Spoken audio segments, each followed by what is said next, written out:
old-style government practices seen in Mexican recall vote. Analysts in Mexico say President Andrés Manuel López Obrador's recall vote could, paradoxically, leave Mexico's democracy weaker. 3:20. Mexico City. Analysts in Mexico said Monday that President Andrés Manuel López Obrador's successful push to hold the weekend's recall vote could, paradoxically, leave Mexico's democracy weaker. López Obrador declared Sunday's referendum, in which he was strongly supported by the few Mexicans voters who participated, as a complete success and a historic event. He described the vote as a victory for participative democracy, noting Mexicans had never before been allowed to vote on whether a president should be recalled from office. But his Morena party used illegal, old-style electioneering tactics to get out the vote for what was a largely symbolic vote. López Obrador was never in doubt of losing the referendum Sunday, with his approval ratings currently hovering around 60%. Near final vote tallies Monday showed that about 92% of the ballots cast said he should remain in office. Still, the president saw getting large numbers of voters to turn out was the real measure of his political movement.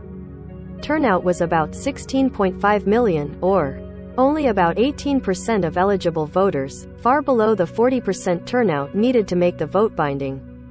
The leader of López Obrador's party, Mario Delgado, boasted about driving around in a van, picking up people to take them to polling places, a practice that is illegal in Mexico.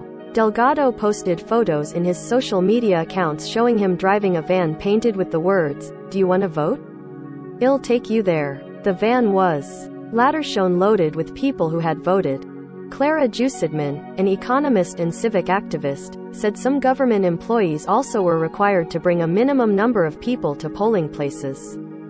That is a practice reminiscent of the old Institutional Revolutionary Party, which governed Mexico for 7 decades without interruption until it lost the 2000 elections. A lot of rules were broken that had been established to protect against government intervention, the use of public funds to promote a vote, and client politics, Jusidman said, referring to people who feel they have to vote to preserve their government benefits.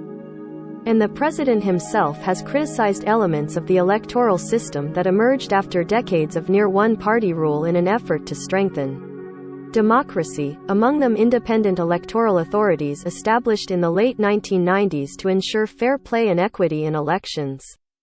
López Obrador has pledged to overhaul the National Electoral Institute, contending that it is too expensive and is hostile to his Morena party. Critics said Sunday's vote was the real waste of money. They said it cost almost $80 million and was just a way for López Obrador to rally his base midway through single term allowed Mexico's presidents. They worry that changes to the Electoral Institute are likely to decrease its autonomy and independence. In fact, López Obrador has expressed dislike for independent regulatory and oversight bodies in general, such as in government transparency and information access. He has sought to eliminate some of them. Luis Miguel Pérez Juárez, an expert in democratic transitions at the Monterrey Technological Institute, said the president has never had much affection for the Electoral Institute, known by its initials as the INE, which occasionally tries to limit what elected officials can say in the run-up to elections. Ever since he came to power, the INE has bothered him, Pérez Juárez said.